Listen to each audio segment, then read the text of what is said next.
Hi, this is Randy Randall of No Age and host of the podcast Hyphenate with Randy Randall. I want to welcome our newest sponsor of the show, DistroKid. DistroKid helps musicians get their music on all the major streaming platforms, and artists keep 100% of their royalties. Hyphenate listeners get 30% off at distrokid.com/VIP/hyphenate. Again, that's distrokid.com/VIP/HYPHENATE. Go get your music streaming everywhere now.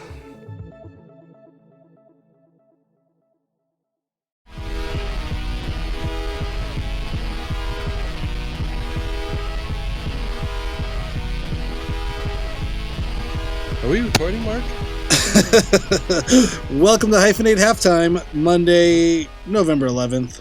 We're like almost halfway through November. Look at that. I thought November just started, and here we are, the second week of November.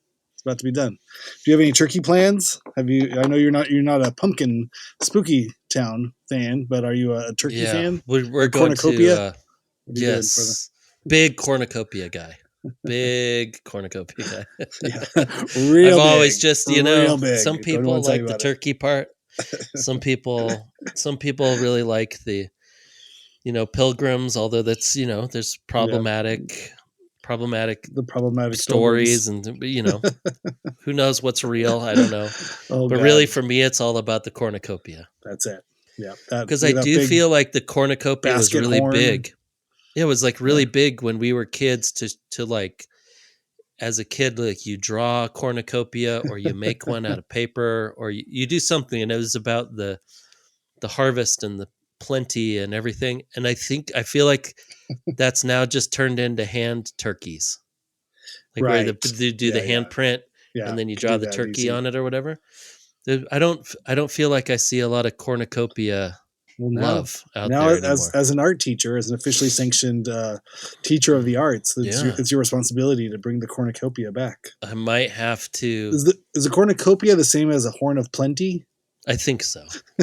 I mean, you know what? I don't know. I've always put them both. I've always had them together in my thoughts, but I'm gonna have to go. I just always went with cornucopia because it also sounds like such an insane word. Looks like Narnia or something. Yeah, a cornucopia, it's like a copious amount of corn. A cornucopia. Yeah, just so much corn. Kind of sounds like utopia. Oh yeah, it's a symbol of plenty, consisting of a goat's horn overflowing with flowers, fruits, and corn. I guess traditionally, this is where the tradition of the cornucopia would be coming from. Wait, how would you fit all that stuff in a goat's horn? A goat's horn is not that big. And are goat's horns hollow? I guess they are, huh? I guess. Oh, yeah, because you blow, you're like... Yeah, the shofar.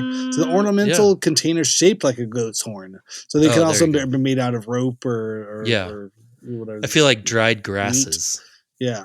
Yeah, dried grasses. It's an abundant supply of good things of a specified kind. A festival offers a cornucopia of pleasures. Oh, this is just more of the literary usage. Wow. I think we've stumbled on something. This is cornucopia season. This is the publisher's clearinghouse month of cornucopia. I'm going to get rid of Thanksgiving and just make it cornucopia worship. Right? Yeah, maybe. The worship of the cornucopia. When they find all these goat's horns at your house, they're like, what is going on? He's a big cornucopia fan. Big cornucopia fan. Where'd you get all these goats? This is not something we talk about. Should not be worried about this. I have lots of flowers. There are certain laws in California when you live outside of city limits. I'm allowed to put whatever I want into this goat's horn. I've been told. Yeah. It's a symbol of I've prosperity. Quote unquote, found a lot of goat's horns. Hey. I just so happen to live next to a couple little goat farms. Jesus. Yeah. Oh, man. Anyway. Well, here we are in November. Nothing bad ever happens at all. This is the perfectly normal, everything's just fine November. Everything's months. Fine. Yeah, it's great. Last week we talked to our mutual good friend, Mr. Clint Woodside, who was offended when I said, "Oh, I do this thing with Farley." He's like, "Oh, you mean Aaron Farley? You mean like I don't know Aaron Farley?" Like, "Oh, I'm so sorry to have offended you by overstating, Yes. the formality here. How do you first know Clint? I love being on the other side of the offense of the like that he's offended that you would think that he didn't know you. Yeah, no, I've learned that everybody knows Clint. I've come to find out that I should never introduce Clint to anyone because he already knows them. Clint is an amazing human. When I first met Clint was when we had the gallery. Well, that makes sense. This Los Angeles, and I feel like he came in with Justin, Justin Vanoy who was kind of basically the founding member of the gallery, who is now no longer with us, R.I.P. But he was kind of the heart and soul of the whole gallery, and he was the one when we came up with the idea that everyone was like, well, if Justin says he wants to do the gallery, we'll do it. And so that's kind of how it came about. And it was in the end of 2009, which is crazy. Wow. That it was that long ago. But then, and so we're probably around for about a year. And then this guy, Clint Woodside, shows up with maybe he was potentially pitching a photo show idea.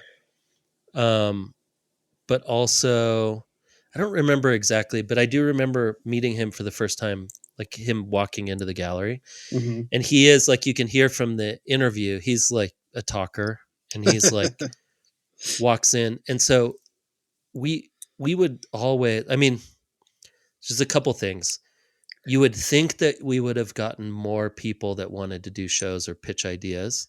It didn't happen very often. Just being an art gallery, you just have random. Yeah, you just think like, hey, we're going to get like barraged with like so many people. Almost never happened. And so when someone did come in, you were like, okay, this is probably one of those things like, hey, I have a great idea, and then it's never going to happen. Because that happened. If we did get pitched ideas, usually it was like something that, either wasn't able to happen, or they were like, yeah, and all I need is $3,000 to print for supplies, whatever. Gotcha. We didn't They're looking ever have for some any money. capital investment. Yeah, we just had a space.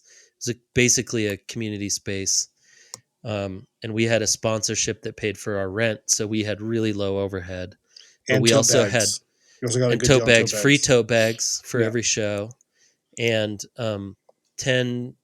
What did we charge for the t-shirts? $15 or something? $15 or $20. So, but it was like, and Ruka was amazing at that time, and they kind of sponsored a lot of that stuff. So we had really low overhead, but we also had no money. So anyway, so if people needed a space, they could come in, and if we liked the idea and we could back it in some way, we would give the space and let the artists do their thing. And I believe Clint was coming in and either had a show idea or he had just moved to LA, maybe. But we were like, I don't know, man. He's too smooth of a talker. Oh no! Well, because I didn't know him. Felt professional? Nobody knew. I don't know. It was more just like, this is not going to happen. This sounds too good to be true. Because it was probably like, Ed Templeton photographs. Oh, right. It was something you're like, big oh, stuff. Sure. Like, yeah. Sure, buddy. Sure.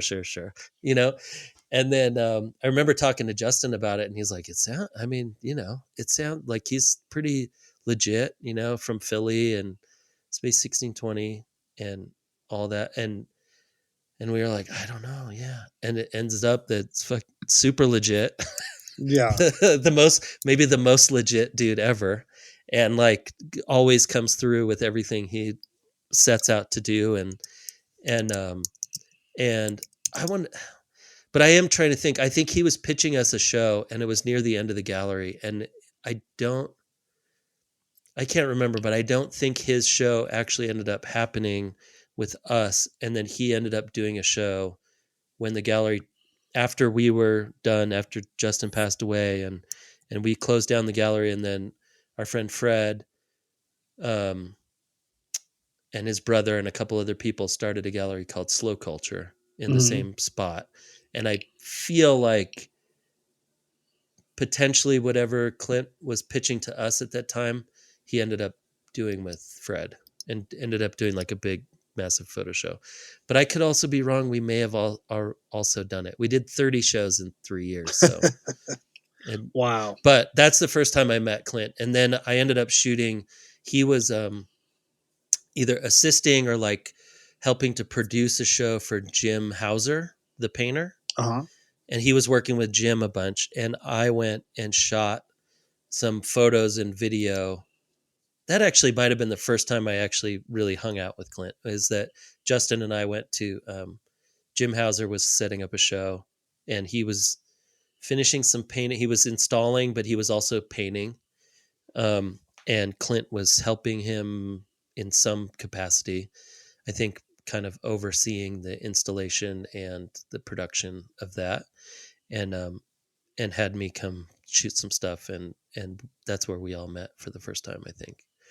But yeah, he didn't even talk about all the crazy stuff. He used to be like Barry McGee's like right hand man. Like I feel like even when we were like, he would be like driving to go pick up surfboards for Barry McGee and stuff for installations, and he was helping Ed, and he was doing this, and he was doing like, he was the busiest person ever and the most helpful, and like somehow getting paid. I don't know what his like how he was doing all these things, and he was like, I don't think he was ever shooting photos like for like as a quote unquote photographer, but he was always had a camera, and he was always shooting photos, and he has amazing photos. He put out some amazing zines of his own work and books, and did this amazing yeah, he's just like the guy. He's the amazing guy. And like he's just one of those people, like when he talks to, he knows everybody's name, first and last name, and how they're connected to everybody. He's just like, he's a wealth of information. He's awesome. I love Clint. It's so funny. And then when they started doing the coffee, which was during COVID, I shot all the first set of all of the photos for the beans and the bags and the designs and the piles of beans on gray backgrounds and all that stuff. And for a little bit of cash, but mostly for coffee. A bunch of coffee. Yeah. There we go. As you which was nice to have some work that I could do at my house during COVID. And then shot some of the books and stuff. And the best thing about the Deadbeat Club books, especially that he does now, I think I started shooting stuff for him right when they started doing fancier books. Like it was just going from zines to doing more hardcovers, but then also going, oh, we're doing some real books. Like these are like real beautiful art books, and like traveling to Europe to the printers to make sure that the printing was right and the paper, and so his wealth of knowledge of all of that and the detail that they put into those books is unreal. It's amazing. Yeah, I mean this this rise or this sort of the proliferation of art books was something that I was not familiar with, like in my kind of cultural sort of thing growing up. I know there was like big coffee table books or like these Taschen books. I would later learn they were called, but you know, growing up in the 80s and 90s, like every once in a while you'd see a big book and like, oh, okay. Or like museum bookstores would have massive, you know, large scale books, or dentist's office would have them or something. You know what I mean? Yeah. I was like, I don't know. Like it didn't really feel like anything connected to whatever life I was living. Yeah. That's kind of a, you know, broke punk person. Mm-hmm. But then at some point in my 30s, I was like, oh, you know, whatever this was, you know, 15 years ago. I was like, oh yeah, wow, this art book collection. Oh, everyone knows about this. You know, this photographer has this you know, amazing book. Mm-hmm. I had no idea. Like, what are you guys talking about? Like, this sounds expensive, like rich people shit. Yeah. Like, you also have a wine collection, you have an art book collection, and you have what's your favorite expensive champagne you also drink? Yeah. But yeah, I don't know. I mean, as a photographer, and you know, how familiar were you with you know, kind of like because it seems like photography really sort of drives it, like almost as in, I got Clint twisted up in this, kind of way of like, it's the NFT thing. Right. Yeah. That was really but funny. it is, but the like, book, don't ever say that again. The book is a print of a photograph. It's a collection of prints. Totally. It's printed on paper and it's bound in a book. But if this is a famous photographer who's whose artwork is well revered, if you have a book of that artist, you technically own a print, of a thing. You could cut it out of the book, I suppose, and frame it, and that's an 8.5 by 11 sheet or whatever the size you have there, or the book itself is worth so much just because it's a collection of all these amazing pieces of art. Yeah, I mean, I think, we could go on for hours about photography.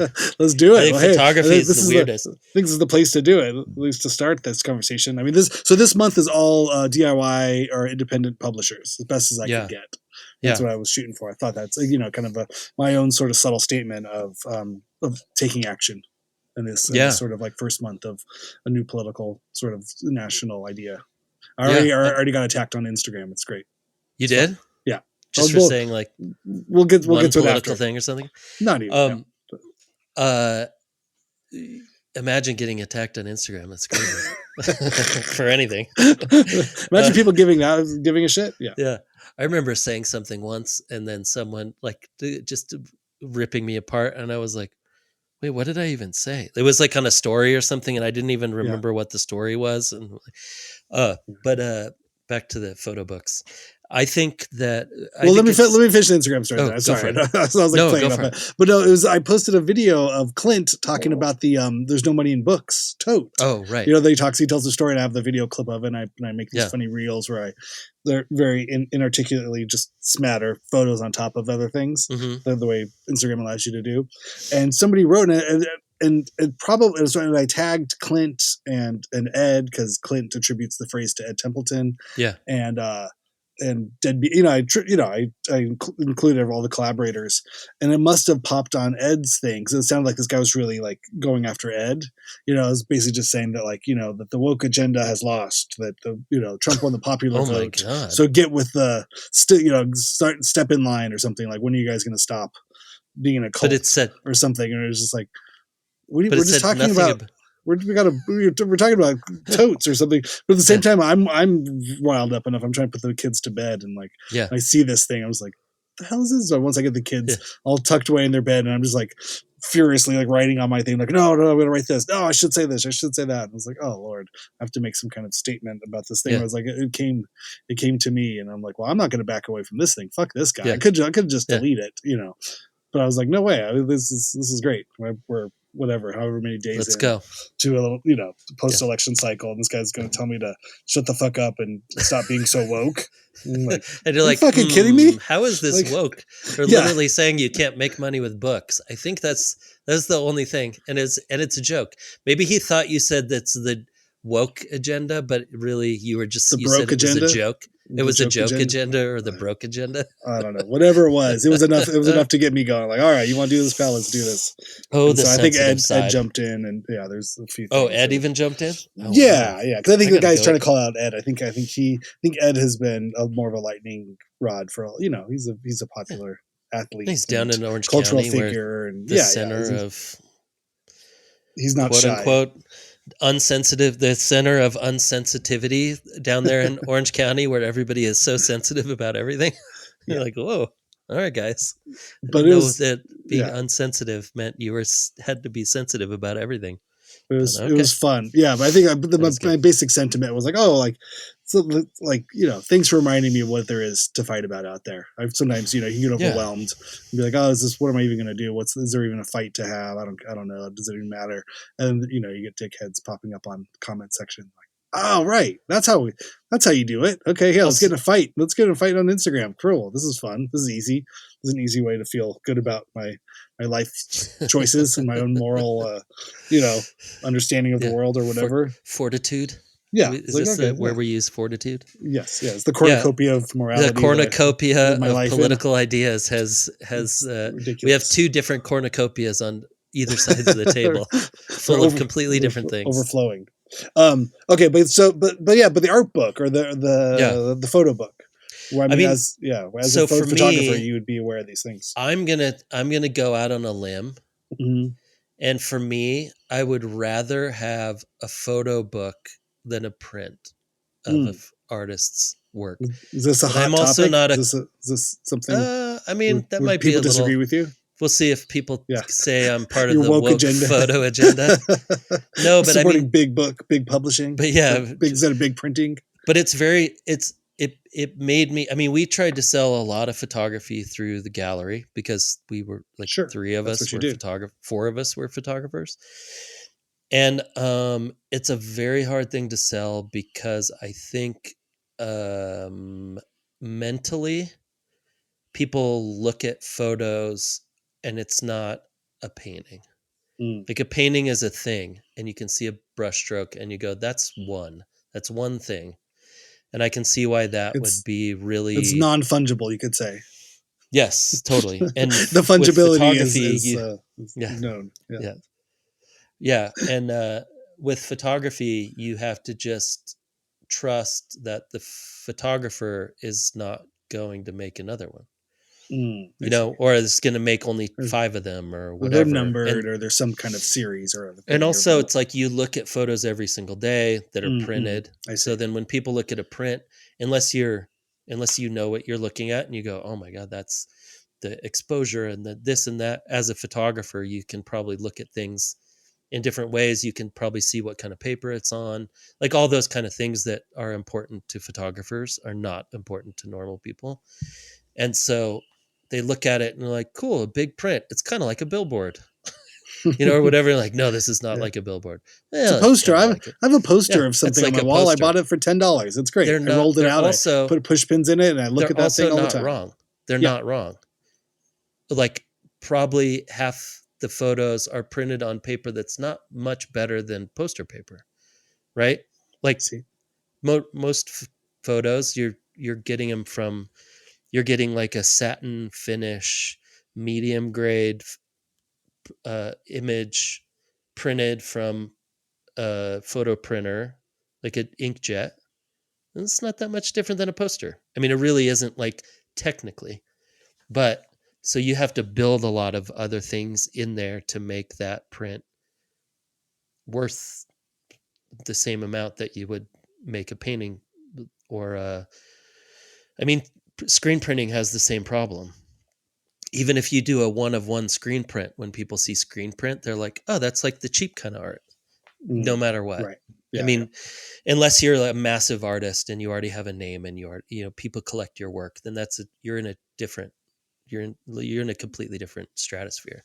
But as far as artwork goes, so it's tough. But I also think photography itself, mostly, not always, some art photography can really stand on its own as like, oh, I see one and that's amazing. Or I see a couple photos and that's like, these are amazing work. I think most of the time photography needs to be, feels like to me, it needs to be in like a story.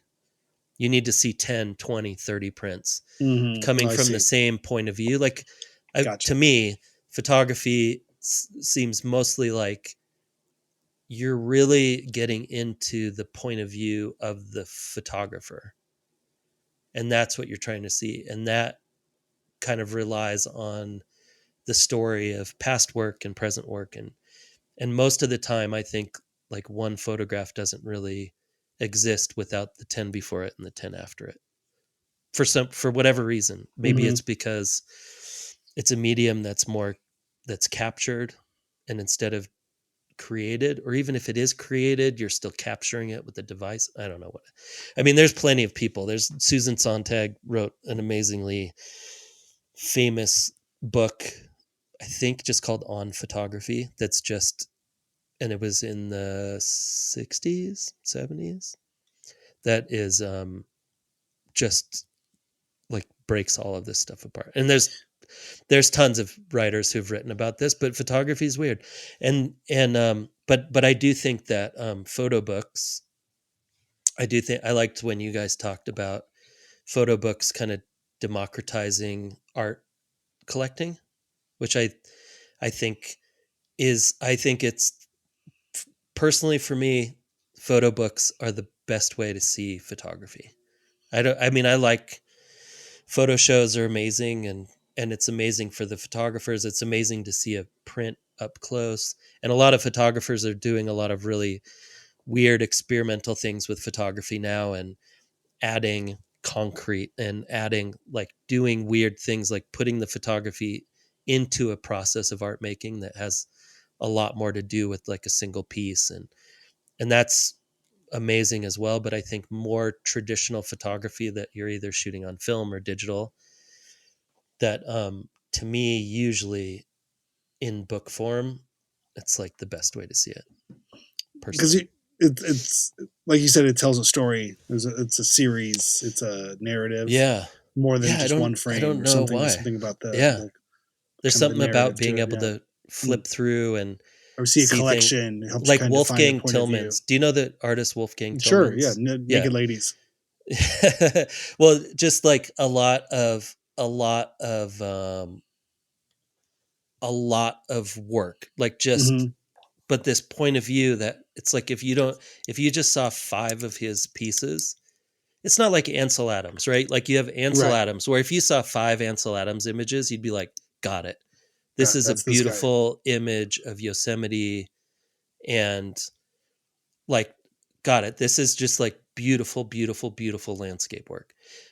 But with like a Wolfgang Tillmans, you have to see he puts his photos from the 80s and 90s back into, like when he does a new photo book, he'll bring in these old photos that were in old books, but he'll recontextualize them with new work. And like he's constantly doing these, and he has really amazing shows because he'll resize everything. So a photo that you've only seen tiny, he'll make it massive, and he puts them all over the gallery and these kind of story pages. And but he kind of democratizes it too, because he does everything from these big prints, and then he sells these little like 4x6, 5x7s that you could buy, for, I don't know, I actually don't know the prices, but less than $1,000 maybe if you wanted to get an original.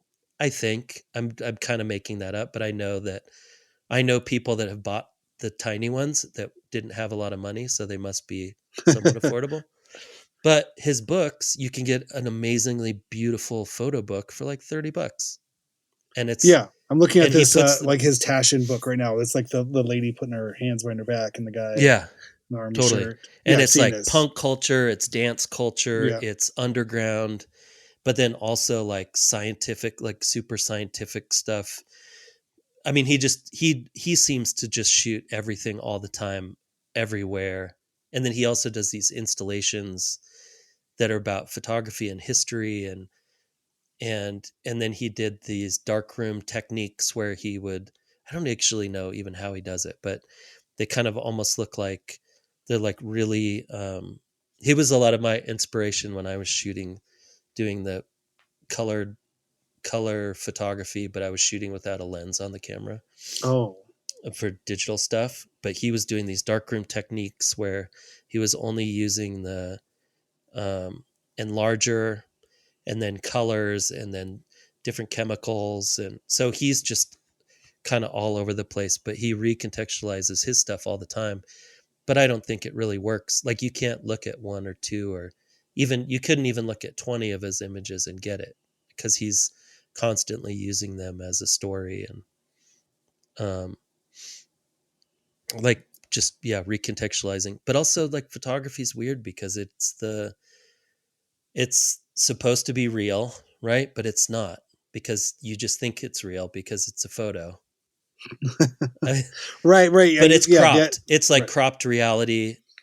You're shooting something at 250 frames or 250th of a second, which your eyes can't even ever stop anything more than like, I don't know what it is, but I'm going to guess it's probably a 1/10 of a second, maybe. Mm-hmm. So like they didn't even know, like it's the Edward Muybridge photos you've seen of like the horses galloping. Oh, you ever sure. Seen right. Those? Yeah. Yep. Right. That's the first time, at the same time. The first time that they realized that horses have all 4 hoofs off the ground at the same time for all of history. Right. They never, because your eyes could never look and go, wow, are all four hooves off at the same time? No way. Okay. Interesting. Like they just didn't know. Right. And so there's like those things that your eyes just can't catch. And so we think that these things are real, but really it's like, no, it's the most fake thing ever because it's telling you that this is reality, but really you would never even see those things. Your eyes couldn't ever catch that. And then you're cropping out the rest of the world. So you're only seeing this little thing. So you can make like happy people look sad if you just catch them like in between their yawning or whatever. So it's a really interesting, I mean, we can just get it.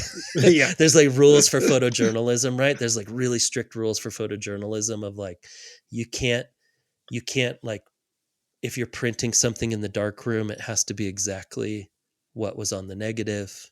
You can't burn and dodge, because if you burn in parts and dodge, make parts look darker and lighter, then it can change the idea. And you're like, well, the fact that you're even just standing in the corner instead of standing on the other side, and you're getting that lady in the back instead of the other person, that changes. So it's like, it's a complete ruse, but it's amazing. Are you trying to tell me everything I see online on my phone isn't real? No, that's all real. All of that's real. That's not what I'm talking about. Yeah. I'm not talking about reality. I'm talking about art and the woke agenda. Randy. But I think, just the idea of but the art book being that kind of democratization, that totally. Ability to sort of like own the art, and then you collect 100%. It as part of your collection, and it's something to be treasured, and it almost kind of like butts up against or runs parallel to like the record collection kind of idea. Totally. Like collecting records, like collecting books. It's like, well, this is the first pressing, this is the first run when this was first done. Yeah. Like, is it different than the 100th pressing? It's like, no, but I know this is rare. This was the thing that happened. Well, there was a change. It's on green paper, vinyl. or now this is the soft or the paperback versus the hardcover, or totally. That. I mean, and it's great. It's like the collector's mindset, which I have just I have enough of that to have some cool books that I really like, but I don't get into the minutia of what's what. Ever. I mean, records the same way. It's like I have records that I like to listen to, but I've never been able to keep up with any of the or whatever. It's just not my interest. But I love it. It's a fetishization that goes beyond the intended use of the art. Yeah. You know what I mean? To the like where you're like the stuff on the edges and stuff in the margins really matters. But that's what makes you keeps. But that's what keeps the whole thing going too, is those people that love that stuff, that are collectors, that are interested, that just like, no, I just want all the best art books on a shelf and I'm never even going to look at them. I mean, that's the other interesting thing about books. Wait a second. Are you telling me you can own art and not interact with it every day and it still has value? I mean, like if your art collection isn't on view to you at 24/7 and you keep it locked away, maybe like in a digital wallet, yet you still can it exists even if it's not in front of your eyes at all times. Interesting. And you're paying for it. And you definitely pay for it, and it can go up and down in value, and you don't have to interact with it at all times. But like how the majority of people's art collections are actually just in storage, and they pay for storage. Yeah. I mean, we've talked about this before, right? I shot warehouses full of the most expensive art ever. Well, and I shot for a gallery who every once in a while would have me go and shoot some of like either their collection or their artist's work that was going into a show at this big, huge warehouse downtown that's like climate controlled, and everything has its slots, and they pull it out into the shooting gallery and you pull it in there and you light it. But they just it's just like tons and tons old, like really old stuff. And I was, what's the name of it? It's an artist / designer named, what's his last name? It's Ettore. I don't know. Sosa? I'm going to be lost on these. I don't know. But he's like a modern, I don't know, whatever. These like amazing glass sculptures. And I mean, it's just like, wow, this is like the real one. It's like right in front of me. And it just sits in this warehouse for years. It gets shot every once in a while, and then it gets sent to gets sent to Ettore Sosas is his name. And it gets like sent to a show to be shown, and then it comes back and just sits here. It's amazing. And I think most art is like that, or it's still just sitting in the artist studio. But yeah, I think art books it's an amazing pursuit. I think that what Clint does especially is that he only puts out what he really, well, him and Alex, both, his wife Alex is like half of, like, she's running the production. She's like a force unto herself. And the coffee and the book fairs, and she's like everywhere all the time as well. So both of them are doing it all, and they're both amazing. And but I think that what they do is that they are really building a community of people, and they only put out books that they love. So they're not just trying to find the next person to make the most money. They're putting out books that they love, and they're putting everything into it, like production wise, and trying to give the artist as much, say in like making them as happy as possible, with the printing and the paper and the, like how some of the layouts and stuff for how much money they must have. I mean, they're not like a big publisher, there's it's two of them, and they're putting out these books that have some of the craziest like layouts and overlay papers and printing and just unbelievable quality, and doing it.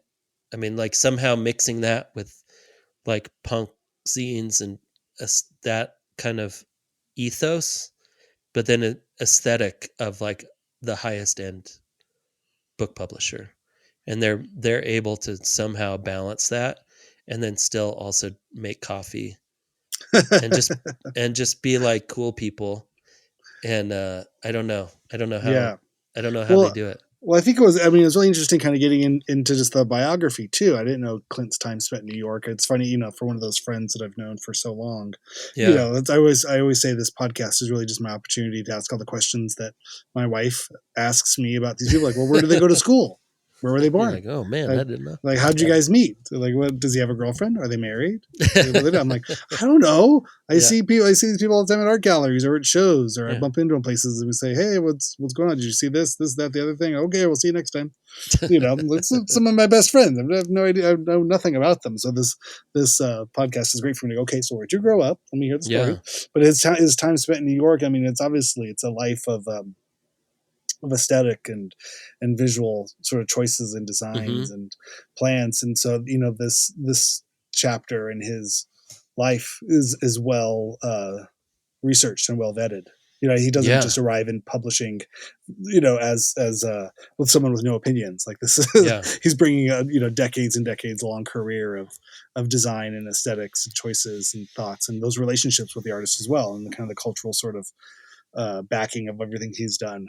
In his past work for different institutions and things. So it makes sense that only he and Alex could do this. These are the people to do that. I remember when he was first moving out to LA, he drove out in his car and he asked if he could crash on the couch. I was like, yeah, sure. But again, I think we were touring so much. So I was like, you can actually just stay here. I won't be here for the next 2 weeks. But I think we did have, a morning overlap or something when I was, when he first came, or when I came back or something. It was one of those things. And, I think I was exhausted and I was like, what are you going to do? Like, what's the plan in LA? He's like, I don't know, coffee, art book, coffee shop. I'm like, oh fuck, man. I have no idea. And this was like 2009 or 2010. Yeah. I was like, good luck, man. I don't know how it all works. I know nothing about that. It just seemed everybody was saying like the brick and mortar is just the dying thing. Everything's going online. It's all on websites now or something. It was the age of business and art at that time. Yeah. I mean, we were trying to find a coffee shop to open up next to the gallery for a year. You mean where Kitchen Mouse is? Yeah. I mean, where all the coffee shops are now. It is Kitchen Mouse. Yeah. And we were like, begging these would do people. Great here. Like, open a coffee shop. We had two people who were like, I don't know if you'd say investors, but I guess so. They had money. And we're like, no, so this is what we want to do. Nobody comes into the gallery during the week because no one comes into galleries and they're scared. They see white walls and art, and you're in Highland Park. Yeah. Yeah, and you're at Highland Park, and at that point, especially, there wasn't a lot of walking. There wasn't a lot of stuff. If you were around, so it was walking, you were mostly going between families and the coldest beer in kids town, going from the liquor store to the post office. You'd pass your art gallery. Totally. Yeah. Yep. Or the Rite Aid. And maybe the original Forever 21 down the street. And and and so there just wasn't like a scene of anybody that was walking there that was looking to go in an art gallery. And so our idea was that, well, if we found a coffee shop that would open up next door, we'll blow out a little spot on the wall, and your coffee shop will have an art gallery, but it'll be separate. So we're not like a coffee shop art gallery, but like people that come in can walk next door, come in to see some art. We'll have it staffed, blah, blah, blah, blah, blah. And everyone's like, no one drinks coffee in Highland Park, guys. especially you know how much you'd have to charge for a cup of coffee in order to pay the rent here? Yeah. Yeah. Well, and at that point, our rent, and I think, Clint was talking about this when they were the most recently looking for a spot, and they were trying to get $9,000 for a storefront or something. That whole space that we were renting, we had the gallery, and then we had the offices in the back that 3 of us were renting that for desk space. Monster Children magazine was out of the back. And then that's where East of Western started, which is Neil and Curtis were building websites. And then Jeremy and Claire had their office back there for photography. And then I had a desk back there for a little bit. And then we had the gallery in the front. And the whole spot was $1,800 a month. Wow. And it was unreal. 1,200 square feet, I think. Highland Park, Avenue 59. Like now, maybe that would be 15 grand minimum, maybe 20. I don't know. That's wild. I don't know what spot. We used to always go to Antigua, that like the Mexican restaurant on the corner there, across from the Chase. Oh my god, that coffee was horrible. But it was the only coffee. It was if you wanted to grab coffee, and you get some toasted bread and some refried beans or something. The place was the vibe of that place was nice, but the coffee was like it was the to-go coffee vibe. Yeah, that's all. There was no Starbucks. There was nothing. To go. Yeah, I remember going there. Yeah, just for breakfast, just for like a Sunday brunchy kind of thing too. Like I don't know, let's walk over here. Those places they're always there. They're always open. And we got one guy that was like, you know what I would do? I'd start a juice place. And we're like, there's a juice place kitty corner to us. Like the Mexican juice place is amazing. No, I'm not going to do our best to put that guy out of it. What are you talking about? Why would you need another juice place here if there's one right across the street? Well, that's not the right kind of juice. And we're like, yeah, you're not the right kind of guy. Let's move on from this juice idea. But we couldn't find anybody. We just like, I mean, and then as we were looking, that's when, everything happened and Justin passed away. And it was like everything just was changed. Like, yep, this is done. But so I think maybe if we would have been able to go another year and stuck with it and maybe tried to figure out how to actually run a gallery and make a couple bucks, we probably could have found someone eventually, but they just would have raised the rent on you anyway the next year, and you would have gotten bumped from there. Yeah, but then that spawned Slow Culture, and Slow Culture was amazing. Those guys started something. They took what we had kind of started, or at least the idea, and they blew it up into something even bigger and better and more younger people, and just kept that same vibe going. And then they ended up moving to Chinatown. But yeah, it was fun. And I love that Clint talked about that vibe his whole life of moving to New York and having that kind of DIY art, people just getting together with the dumb idea or with a great idea, but being too dumb to know how to do it, and just being like, I don't know, let's just figure it out. No foresight, or I don't know, all the foresight, but also no foresight. All the foresight for the good parts, but no foresight for the bad parts. I feel like that's what runs every young idea. Is you only see the good. You're like, this Yeah. You guys, you don't even understand how amazing this is. Yeah. All the good stuff is going to be perfect. Well, what about the bad stuff? I don't know what bad stuff is. Yeah. I've never heard of bad stuff. I've never experienced any bad stuff. Like, okay, great. Rent is $1,000. Guys, there's 5 of us. That means we only have to put in or there's $200 a piece. Yeah. We can all put in $200 a piece. And then everyone's like, that's great. And then they go, yeah, but the internet. So the internet's going to cost you $100. Oh, right. Well, okay, that's fine. That's another $20 a piece. Oh, yeah, but the insurance, cleaning, the insurance, we're going to have to paint it every week. And then we actually are going to have to staff it when we're all working, and we don't want to sit there for 8 hours a day. So we have to find someone, and then we have to do this, and then we have to do that. And then this cost, and we're like, oh, this is actually like $3,000 a month. Yeah. Oh, how are we going to oh, okay. That's a lot of money. We already signed the lease. Yeah. We got to do this for a year. How are we going to do this? Yeah. Oh my God. But I don't know.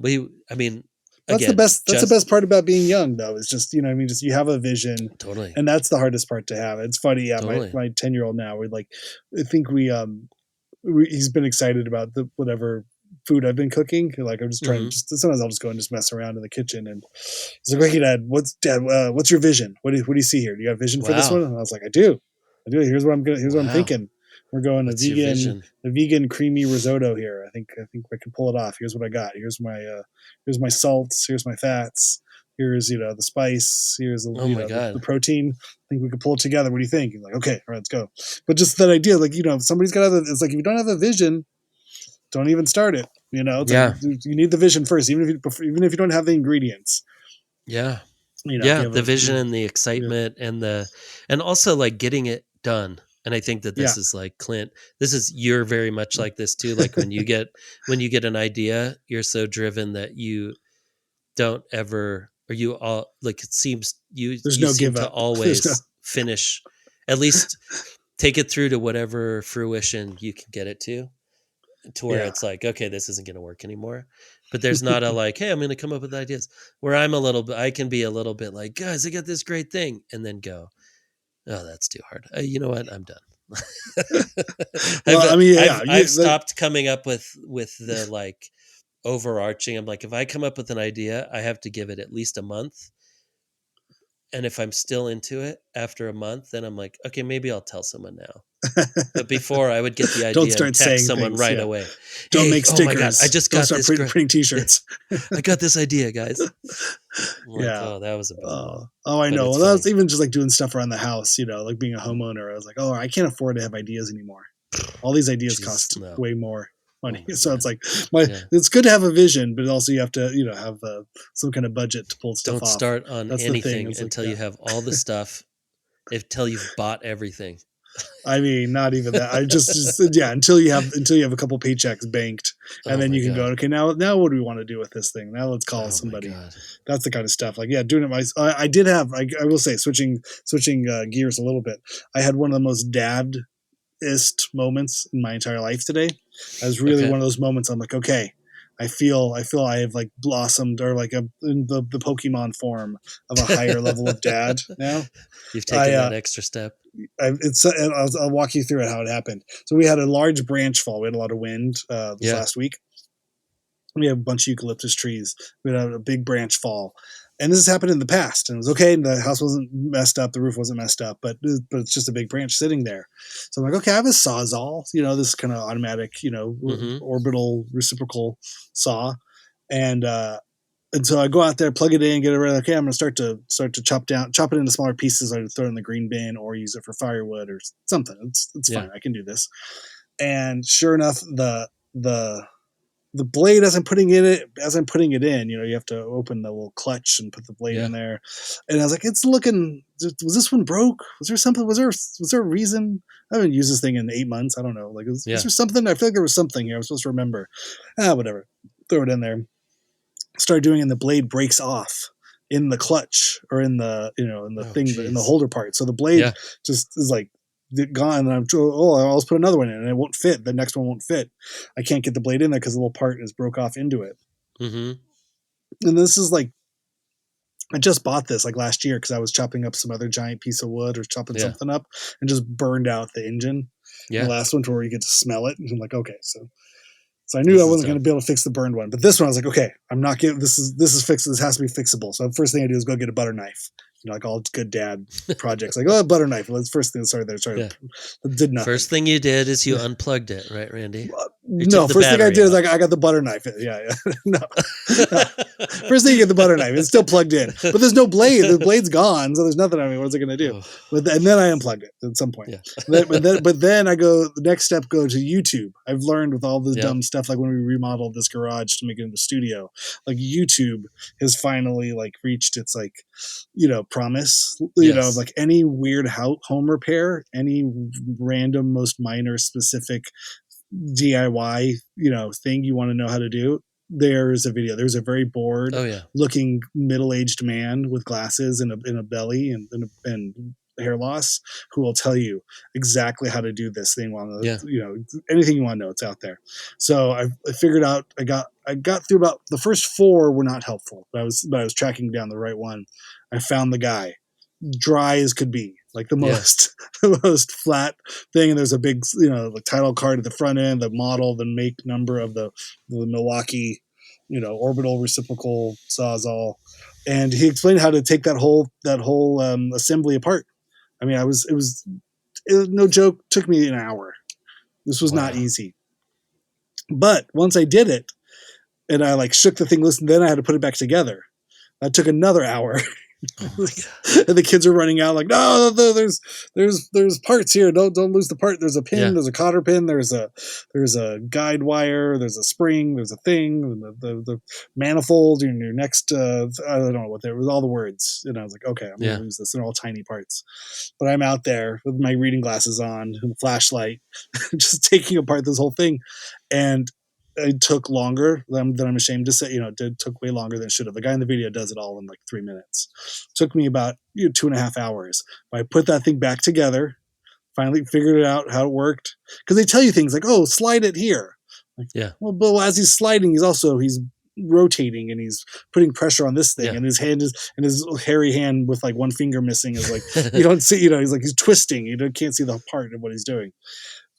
So I figured the whole thing out, put the thing in there, and it worked. I couldn't believe it. Like I've reached this nirvana level of dad. It was just like, oh, like I screamed to the kids, like, look, I did it. I felt like Clark Griswold, getting the lights to work. It was really one of those, like, I needed everyone to see what I did, and no one cared. They were, no one was excited about that. But I did end up chopping up the tree, and I had this like, it was like, oh, this is like the most testosterone I felt in so long. This is really, congratulations. This is really something. That's a big one. Taking apart an automatic saw. I mean, Sawzall is crazy. Yeah. Taking apart that thing, putting it back together. Now I could do it. Now I'd be the kind of the asshole. Like, oh, see what you got to do is you're just gonna take that apart. So now you have to make a slightly higher production grade video and start competing with that other guy. With some music, just repackage knowledge. I mean, I'm sure that's what most of these tutorials are, right? You take the one, you learn from one guy, and then just redo it. I mean, really, it's just how knowledge will work. All the knowledge works. What am I saying? Really, if we were smart, then every time that we did that, we would actually film ourselves trying to do it, and then we would put up the video of man tries his best and for fails. 2 hours to fix a Sawzall. Is he? And then you'd just say, man goes to Home Depot and buys a new Sawzall. Is he successful? Will he, whatever, with you put those question marks or whatever, you'd probably get 5 times the why didn't I live stream this? I mean, I was really on I was on the edge of my seat. I was sweating, and the kids just swearing, kids coming out. Pissed. Oh yeah. If I smoked, I would just have the cigarette hanging out, going right into one eye. Oh my God. Well, you should start smoking. Totally it's good for the internet. It should, it'd be good. Do they allow smoking on YouTube? I don't know. I don't know. These are questions I don't know. Never we could ask a YouTube. We should make a YouTube video about this. Oh my God. How much smoking can you do online? Yeah. Anyway, that was a big moment for me. But yeah, I mean, art books, podcasting. I am feeling this. I saw a great meme that said, like, when a man turns 30, he gets like four things to make his personality around. I sent this to you. It was like memes, no, you didn't. Plants, podcasts, and like there was something else, cars or something. You get like, and I was like, ooh, I'm kind of become a plant guy. I do a lot of horticultural I was thinking work about bringing plants and podcasts. I was thinking about trying to bring some plants into my classroom. Oh yeah. But then I started feeling sorry for the plants. I'm like, oh, there's a couple good ones. The mother's-in-law tongue. They're gonna bury stuff in the dirt. I don't know. Yeah. It is like, but I was thinking about it. I was thinking like the kids. This is funny because the reason I got this idea was that I was listening to like, I don't know, a news program or podcast or something about people in jail and like hardened criminals. They're more relaxed around plant life. No, not around plants, but as they progressed and did everything they were supposed to get, they got a cat to take care of. Stray cats. So then all of a sudden this jail had all these cats everywhere, but these criminals had their cat. Criminals, whatever. Sure. I don't want to judge them. These people are incarcerated for whatever they're incarcerated for, and had rough times, but they were coming out of it and they were going through this program, and where that if they made sure that they hit certain benchmarks that they got a pet cat, and then these pet cats would be like, okay, well now we have to take care of the cats. Here's how you do it. As you take care of your cat, you get more time outside. You get all these things, and that they were going through the percentages, and like the percentages of how well those prisoners did to other prisoners was just like 1,000,000,000%. You know, it was so high. Wow. And I was like, why? Okay, then why isn't this a thing? And there's so many stray cats. Why is this not a thing in every single, right? You need you need a succulent or one of those like vining plants, so you can just cut the thing off and stick it in dirt, something that you can just like, that you can, I forget what they call that, but prune. You just prune a piece off and stick it in dirt and it'll self-propagate. If you get one of those, because then you're like, you can never really kill it. You know what I mean? You're just constantly, and then whoever, you start with one, and then you got to keep it alive, get a little chance to water it. Well, and that's what I was thinking in my class with those kids that are like. There's some can't kill plants too. They're good, and then forever. They're not good. It's like 2 days later. I'm like, wait, where did this? What I thought we fixed all this stuff. Nope, turns out you can't fix it in 2 days. Little did I know. You may never fix whatever. it. Yeah, but I mean, it's not even really bad. No, but just offering like, encouraging. It's just those little. But rewards. For the kids, they're like, hey, you got a plant to take care of, man. You don't have time for any of these problems. Go check the soil pH and let's see if we got the. Oh my! And God. I was thinking, I was like, I think if I could figure out if I could structure it in a way to where it wasn't just like taking all of my time of like, okay, now don't stop throwing dirt at each other. Seriously, right. Don't eat. Okay, you can't eat fertilizer. Okay, wait, what is happening over there? Thing, yeah. Why are you peeing in the what's happening?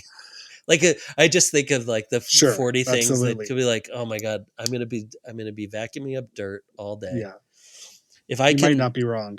Yeah, if I can negotiate all that stuff, I'm like, if I could get all these goofballs to take care of some plants in the room, and be like, no, I gotta go take care of my plant, and he doesn't let me water the plant if I act like I've been acting for the last week or whatever.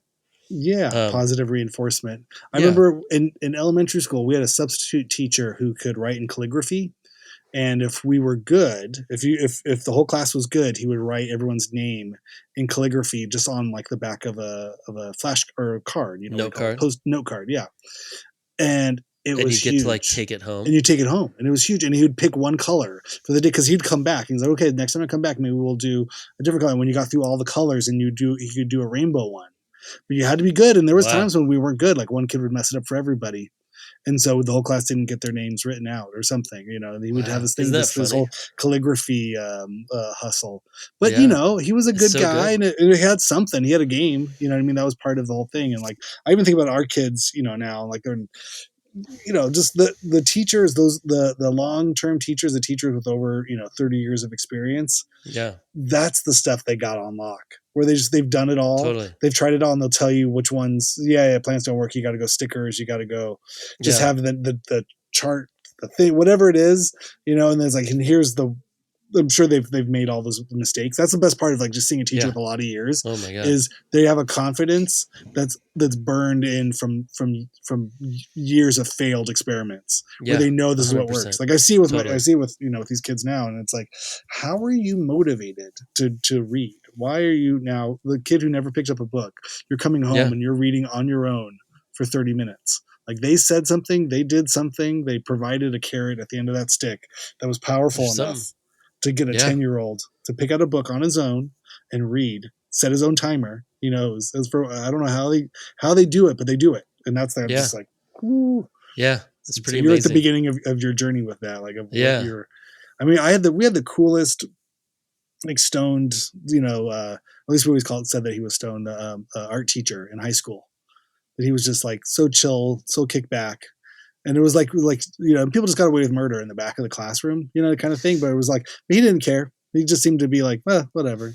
This is art class. Half the kids slept. Half the kids did this. Like he was able to get enough work out of everybody, I guess, to qualify for his job. And he just seemed fine. And he would do 20 minutes of teaching, and anybody that really wanted to know, they could go up and talk with him. But the rest of the class, the other 20 minutes, was just art free work time. And most of the class did nothing. And just that's interesting. Goofed around, but he was like, I did my instruction time. Now this is your studio time. But if you wanted to know, he would tell you. He wasn't that he wasn't not teaching, but I think he also just kind of knew. Yeah, I know what you guys are doing. Like, you guys are your chill. If you need to sleep, if you're so tired, you're gonna fall asleep in the chair in the back of a noisy classroom where we're playing music. Then you probably need some sleep. Yeah, and because I think that was the kind of thing like, what's going on with this guy? What's going on with that guy? It's like, they probably got stuff going on. If they get 20 minutes to have a free moment to do whatever they need to do, take care of that in the day, like it's fine. That's not against the rules here. Yeah. It was kind of the art class sort of vibe. Was like, oh, cool, and everybody loved him. He was the kind of guy who was like, he's great. Yeah, and like, oh, he doesn't even know what we're doing, or he lets me do whatever. We go get top, cups of ramen and just eat it in his class. Like, yeah, it's fine. just put your trash in the can. I'm kind of going through that. Like, I'm going through that first year of like figuring out what I care about and what I don't care about. What's the battle like you're gonna fight? Yeah, like what are the battles? Like, am I gonna literally tell the girls to stop putting their makeup on all day, or am I gonna go? How am I gonna work with this? Because like, what do you need out of them to keep your job and to make it look like you're doing your job? Like, okay, girls, I need you. But like, also like, can I get you to turn your work in? Because also, like, if I have 4 or 5 kids in my class that are getting D's and F's, then that's on me. Right. It's not on them, really. I mean, it is, but then they come to me and go, figure it out. There should not be kids getting D's and F's. Like, it's your instruction is wrong. Like, figure it out, fix it. And they're not wrong. They're right. You can get any kids to do their work. Yeah. And you can make projects fun. Like I just did this mask project, and like I saw that. It looked 2 good. kids. Yeah, there's a lot. I mean, I would probably there's a lot of things I would do different. It was a mayhem half the time, but it's for my 3 7th and 8th grade classes, so there's like 75 kids, 74 in total in all 3 classes. It's huge. And so it's 75 kids, like 25 to 27 in each class. And I think only 4 kids didn't turn in their mask, I think, so far. That's and amazing, they'll get time. There will be a couple that will never turn them in, but that's like, you always have 2 or 3. And really you're like, wow, you would rather just sit here for 3 weeks. Nothing. And like pretend like you're kind of doing something and just not do anything.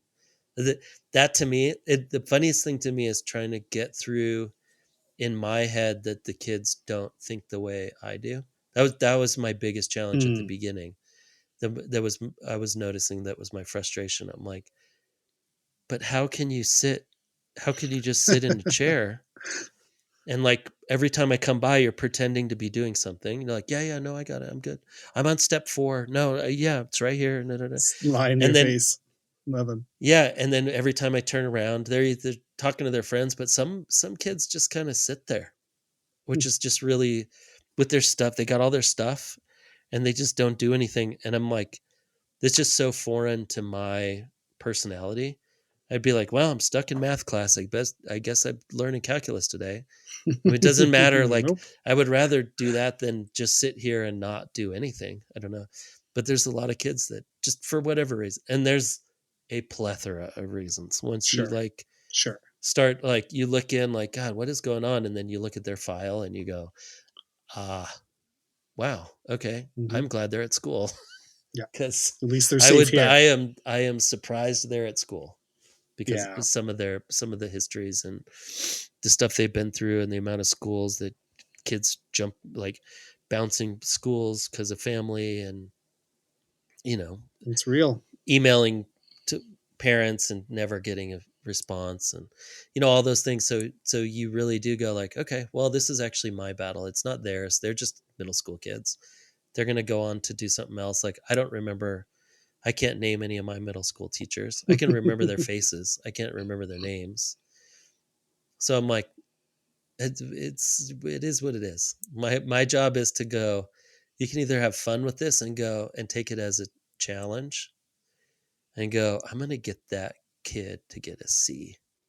I'm going to figure out how to get that kid a C, how they can like, and it's worked a couple times. And then a couple times they're like, Mr. Farley, stop. You're embarrassing both of us. Yeah. I'm happy with the D. You know what? I'm not getting an F. And I'm like, I mean, you're pretty close. But it's not an F though, right?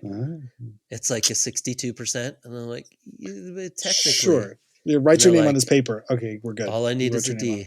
I'm like, all right. Well, you got it. On to the next one. On to the next one. Yeah, it's so funny. Yeah. Oh my gosh. All right. Well, on to the next one for us as well. I have JC from Hat and Beard Press. Oh, I'm excited. And let me tell you, if you thought Clint Woodside could talk, get ready for this. If you thought Clint Woodside had a plethora of names to tell you, JC is amazing. I love JC. I've been in conversations with JC for like 3 hours sometimes, and you come out and one just word. Like, huh? You're like, whoa, okay, so I know about all the businesses, and I know he's just like, he is such a plethora of information. Oh it's amazing. God. I love it. He's a very special person. Yes, I've learned that most of these publishing people, like these people I've talked to in this month, pre-recording these interviews, they should all have their own shows. I mean, thank God they put out books, because I wouldn't want to see what they're doing like if they didn't. But JC does have a monthly podcast show. I think so. Yeah, that he talks to authors, right? Yeah. But wow, I mean, this is a special one coming up. Hold on to your hats and glasses. Oh my God! Especially his voice, because he's from Chicago, right? Oh he's born, so he's got that Chicago voice. It's something. It sounds like he's like could be like either in the mafia or like running a pizza joint. Kind of getting like sportscaster vibe. Guy. Like he's hold on, Jim. It's going. Yeah, he's got that. He just has that energy of like, it's just whatever it is, it's energy. He's got 1,000% energy all the time. Yes, it's amazing. We're lucky to have him. Oh my God. Yeah, so that's coming up this Thursday, and and then a couple more good ones. But yeah, it's been really fun. Oh, JC and I, we talked the election day, so we did not know the outcome. So it was an interesting kind of thing. We hit on some stuff. So a bit of a time capsule. I know it's one of those things. I feel burned out from even trying to talk about anything. I think the first 4 days is all we talked about here at the house and with friends. Everybody I saw, I was like, you'd have to have the obligatory like, right, well, hey, what are you gonna do, kind of thing. And it's like, now I'm done. I'm ready to get down to doing what we're doing. Yeah, I feel a little different up here because there's just like the last week, I kind of saw it coming, and I was like looking around. I was telling Michelle like a couple days before the election, I was like, like a week ago, I had a dream that Trump won, but it was a very realistic, like just sitting in a room. But it was one of those like, I might have even been there and been like, Trump, don't, whatever. It was, so it wasn't like real, but I was like, and I woke up and I went, oh man, he's going to win again. And I just had that thought. And then premonition. Yeah, I could just feel it, because also like with the kids at the schools, like I've now been in 2 schools that are in like, I was up here. You're pretty deep east in the. Yeah. And the area is very purple. The area is usually 50-50. Like even up on the mountain, I think it was like, I think it might have even skewed a little bit more Democrat, but it was like very close. And even our local congressman, who was like out gay, like the guy that was running as a Democrat, got like 48% of the, like he was very close to beating the Republican in this whole desert area. So it's like it's a very mixed bag up here. But then even in Beaumont, just even a lot of the kids, like you didn't see any kids that were like openly talking about Kamala Harris. You did a little bit, but then there's a ton of kids that had like Trump stuff on, right? Like hats and whatever, always.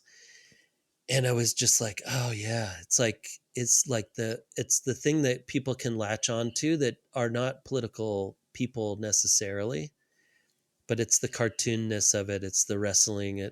It's the competition. It's the sports. It's that vibe of it. And like so many kids. And I was like, oh man, I don't think this is going to be good. And I just kind of, I don't know. I had a little bit more of a feeling being in an area where it could kind of go both ways. Yeah. But that being said, it's closer to like school government elections. Like, the popular kid's going to work because he said no homework for everybody. So that's how. So I'm going to put Coca-Cola in the drinking fountains. Yeah. Woo! I'm voting for you. Yeah. We're not very far from that. No. But that's it. That's it for the show. Yeah. Let's end on that one. Yeah, that's good. Fuck it. What are you going to do? All right. I will see everybody on Thursday, and then we'll be back next Monday. And have your cornucopias ready. I expect to see many photos of cornucopias. Please email us at hyphenatehalftime@gmail.com. You can find Aaron at Aaron Farley on Instagram. I'm at Randy S. Randall on the Instagram. Find us, annoy us, tell us what we did right, tell us what we did wrong. Come on, we could take it. Tell us if you're not a fan of cornucopias, you're part of the anti-cornucopia league. Oh yeah, please. Anything. Just cannot wait to have more conversations to have about the wokeness that I live. The woke cult. I think somehow, Randy, you're part of the woke cult. But you're like, amen, brother. You're waiting for your card in the mail. If that's the only cult I'm part of, I think there may be a few more cults I could claim membership for. All right, everybody, have a great week, and we will see you next time. Bye. All right, see ya.